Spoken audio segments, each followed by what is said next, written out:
Hi guys, my name's Laura and I'm the Specky Seamstress. Welcome back to my channel. Today I'm going to be showing you this pile of fabrics, which you will have seen some of before. Today's video is my part of the hashtag Show Us Your Stash 2020, which I really struggled to introduce that, I don't know why. Which is a sewing tag that has been thought up by Sean from Kittenish Behaviour and Danny from A Pocket or Two, and they both have YouTube channels that I'll link down below. And the idea is that it's always fun to have a bit of a rummage through some fabric, whether that's in a fabric store or at your mate's stash, and we can't go through each other's stashes at the minute in real life, so let's do it remotely instead. And I thought I would join in. Now, the tag is not just for people on YouTube, it's for anyone, so feel free to take part using whatever means you want. You can drop us an email with your answers, you can post it on Instagram using the hashtag Show Us Your Stash 2020, or you can pop up a YouTube video if you so desire. So do go and check out their channels and see who else is taking part in the tag, because I think quite a few people are taking part and it will be fun to see everybody's fabrics. So there is a list of questions relating to this tag, and if I'm honest, this has taken me so long to think about, and I mean, I'm still umming and ahhing, and I do have two fabrics for one of the answers because I just couldn't narrow it down. And in reality, I could have had probably tens of answers for every single one of these. So yeah, bear with me and hopefully you'll agree with, well, not agree with it's my opinion, but hopefully you'll help me out with some of these. So question number one is your favourite fabric. Now, my favourite fabric in my stash that's a really hard question. I was telling Nick, I was writing these down and I was telling my husband, like, oh, I've got to pick my favourite fabric, and he sort of said, well, you've got plenty of choice, which is apt. And I've gone for a fabric that you might have seen already on this channel. I bought it in New York when I was in the garment district, and it's a silk cotton mix with space design in blues and teals. I mean, it's a very Laura fabric, isn't it? I have two separate yards of this, although they're quite generous yards, because the first yard I was cut had a fault in it, and I got another cut as well to kind of make up for that. And I really am totally unsure what to make with this because it's so pretty. It's so lightweight. I kind of wish I'd bought more of it, to be honest, because it would have been a cool dress.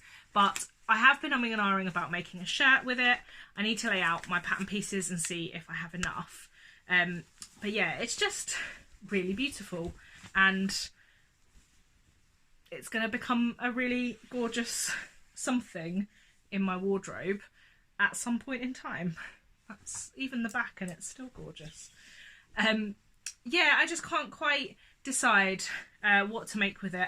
I think it's going to look quite 80s somehow, no matter what I make with it. I can't quite work out why. I think it's these geometric shapes in between all of the space design. They kind of, it's got a bit of an 80s vibe to it, but I really, really love it. And it's just got so many things, like, it's so much of my favourite things, so I thought that it was a good one. Now, I've dropped my bit of paper, and we all know I'm lost without my notes. So, I mean, I genuinely could have put so many fabrics there, and I think, yeah, that's a tough one. I'd love to know what your favourite fabrics are in your stashes, because I want to know how long you hoard them for. I'm really trying to be better at cutting into my favourite fabrics. And not being worried about cutting into them, but it is hard, and yeah, I don't know. There's like two different types of favourites, isn't there? There are the favourites that jump to the front of the queue and you just want them in your wardrobe immediately, and then there are the favourites that you sort of go, oh, I don't know what to cut. So number two is your oldest fabric. Now, I've taken this in two ways. So the oldest fabric in my stash, as in the longest living resident in my stash, is this, which is a fabric that I picked up in India.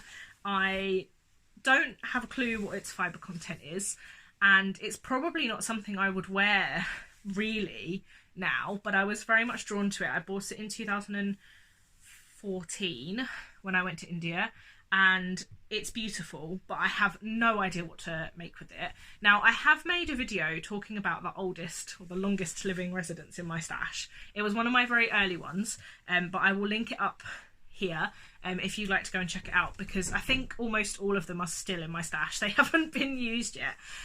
But yeah, there'll be things that I've picked up on my travels, and this was the first one I bought. I bought it on our first day on our trip to India, and yeah, it's just really lovely. I think what will end up happening is I'll end up using it as a border on a skirt.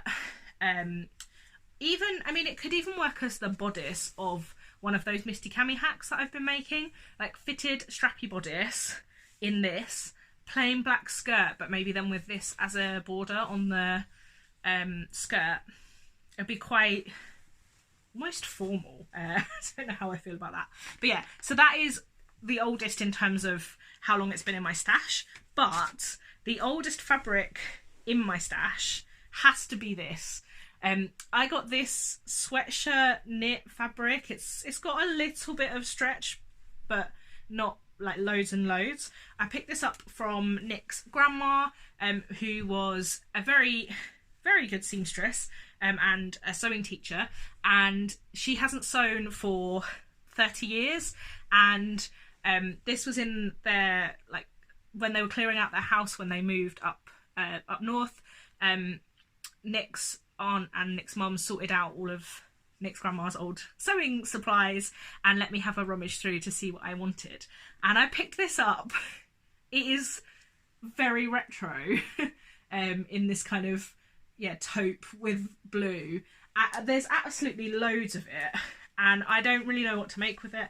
I mean, most things that are in our stash we don't really know what to make with, or is that just me? Hopefully not. But yeah, I really love it, and I think it could end up being a really awesome jumper in my wardrobe, but I just can't quite decide. Nick keeps telling me I should make a sweater vest from it, because it's got that kind of vibe, hasn't it? I'm not really sure I can pull one of those off, but it is that sort of fabric. So that's the oldest, like the actual oldest in my stash. Okay, so the next one is a fabric that you're scared to cut. There are so many fabrics that I'm scared to cut in my stash.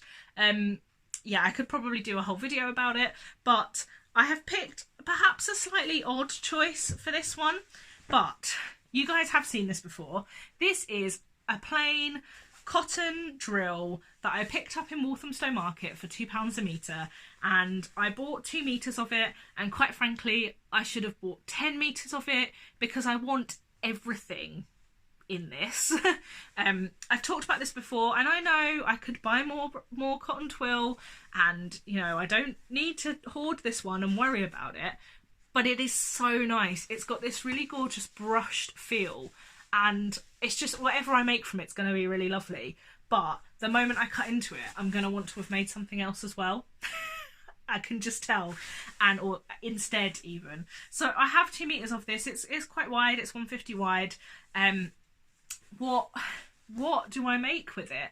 I've ummed between making a Zadie jumpsuit with a colour block, which I know that some of you are really excited about me making, but I'm not sure that it's gonna, that's the destined for this. I think that I will make a bright green Zadie jumpsuit with a colour block, but maybe not out of this. I've thought about making trousers, and trousers might still win, because I've got I'm playing around with hacking the Flint shorts at the minute into full-length tapered leg trousers, and maybe I want a bright green pair of trousers, but I need to see how the toile comes out. But yeah, I'm just scared to cut it. Like, I want a coat, a jumpsuit, dungarees, shorts, trousers, a dress, everything I could have. I want a blazer. I've made a blazer recently, and I really, really think that a bright green blazer would be awesome in my wardrobe, but how often would it get worn? I don't know. Am I the only one that gets weird about cutting just like a boring solid colour when you don't have very much of it? I probably am. But anyway, that's the one I am scared to cut for no reason at all. Right, the next one is unsure what to make. So obviously I've kind of said a little bit about a couple of the ones I've already shown you, but I thought I'd show you something new that just arrived in the post a couple of days ago. It is this, and I bought this knowing I had absolutely no idea what I was going to make with it, and that was predominantly because of the size of it. So this is a child's panel. I bought it from Fabric Casa, and it's got a superhero girl who has used a ladder, resourcefulness, to climb up a rainbow. I love it. I bought two, but they are 40 centimetres by 50 centimetres, which is not big enough for me to really do very much with. So the design is too big for a pair of pants, and it's too small for a top. So I really need to think about what I'm going to make with it. Usually when I don't know what to make with something, it's because I've got about 6 ideas and I can't narrow it down. This, I have no ideas. I just couldn't resist. They went down in the sale. I'd been eyeing them up. I kept going back to look at them. When they went down in the sale, I just bought them. So any advice would be really helpful on that one. Then the next prompt is fabric with a story. And I have picked this. So this is, I'm not sure if I've shown this before on my channel. This is a Christmas print from John Lewis. It's just a cotton from John Lewis that was about in 2018 over Christmas, and it was one of the John Lewis exclusive designs, and I absolutely loved it. But at the time I thought it was really too expensive for me to spend on fabric. I think it was £14 a metre maybe. But I hadn't been sewing that long, and I didn't really want to spend that much money on fabric. But I knew that John Lewis had a Christmas sale or a post-Christmas sale, and I knew that this Christmas print would go down in the sale. So straight after Christmas, I went into John Lewis in Reading on my lunch break at work, and they had already sold out of it, and I was absolutely gutted. I mean, I think you guys can see why, right? It's got monkeys on it, it's got snakes on baubles, it's got little lizards on presents, and it's all in beautiful teals. And also it's not super Christmassy. I mean, it does have presents on it, but it's not super Christmassy. And I really love it. But it wasn't to be. Except it was, because Yvonne, who is getting a stitch on Instagram and one of my close friends, very, very kindly went and picked it up for me from her local John Lewis, which I had phoned. I basically messaged a bunch of friends and said, hey, do you live near a John Lewis, and would you be prepared to go and buy some fabric for me? And I phoned up all the John Lewises to find out if they had any of this in stock. And so I have 2 meters of this, and I still haven't made it up, even though I love it. And I'm not, I just can't decide quite what to make with it. I think I could get away with wearing it not just at Christmas. I certainly could wear it for birthday. So maybe I'll make a birthday dress out of this year. But that is my fabric with a story. Number 6 is a precious fabric and why. Now, I think a couple of the fabrics I've already said are kind of precious, and I'm going on a similar vein to another fabric here. This fabric is another fabric I picked up in India. All of the fabrics I've picked up while travelling are really precious to me because I know I can't get them again. And I have a few, they're mostly all in my longest living residence video that I've already linked. And most of them are fabrics I probably wouldn't buy now, but I still don't know what to make. I mean, brown is not really my colour, but I bought this. I bought it in green as well, but I have used the green already. But I just don't know what I'm going to make with this sort of mostly see-through, spotty, metallic fabric. It's just something I wouldn't wear at all now, and I don't know, I can't even imagine it really being colour blocked into something, so I'm not really sure about this one. And yes, I would love your advice. I mean, it might just be that I turn it into a scarf and I wear it as a scarf, but I don't even wear scarves very much anymore, so who knows? Hopefully I'll decide at some point, and hopefully you guys will give me some tips. Right, that's the fabrics that I'm going to show you. Although a near miss was this one. I very nearly picked this for I don't know what to make with it, which is a beautiful gradient velvet, which I've only got about 65-70 centimetres of, and I just don't know what to make with it at all. But I love it. So tips for that one too would be useful. That was a bit sneaky. Number 7 is dream fabrics. Now there's lots of fabrics I would love, and recently I think my budget, like per meter budget for fabric, has got more because I feel more comfortable that I'm able to make things that I'm going to wear for a long time. So some of the things I would have put on my dream fabric list a year ago I could probably get now if I wanted to. So I had to have a little bit of a think about this, and I think other than things that I would buy when I was travelling, which is always my dream, especially at the minute, I think I've got 2 fabrics that I kind of put in that dream category. One of those is anything from Indie Bindi Fabrics, who are a Japanese-Australian company who just sell the most quirky, amazing prints, but they are quite pricey and they're quite bold, so I think I'd need to know exactly what I wanted to make before I was going to buy the fabric for it, and I'm not very good at that. So anything from Indie Bindi Fabrics, and also anything from the Clark & Clark range of Animalia.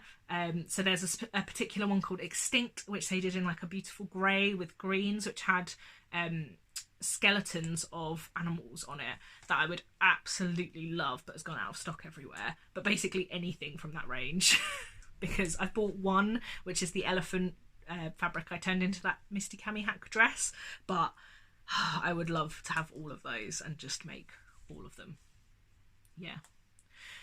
So the final question is, where do you store your fabrics? Now I have filmed a sewing room tour, which I will link up here. It was one of my very, very, very first videos, so it's a bit shaky, but not a lot has changed since then, other than the fact my stash has got a bit bigger, quite a bit bigger. But I am going to be filming a sewing room tour update vlog soon, because I am going to be decorating the sewing room a little bit differently, and I want to kind of film that. So I will link to where you can see how my current kind of sewing room is set up and where I keep my fabric. I've got a big giant fabric chest that you literally kind of sit right next to when I'm filming, and then a couple of Kallax units that I store bits and pieces in, and then I will show you an updated sewing room tour soon. Thank you so much for watching, guys. I really hope that was interesting. Would love to kind of hear about some of your precious fabrics and fabrics you're scared to cut into or have had a long time. I think that fabric with a story and a history is really interesting, and I'm really enjoying watching everyone else's vlogs that come up, so keep an eye on those as well. Thanks so much for watching, guys. Until next time, bye!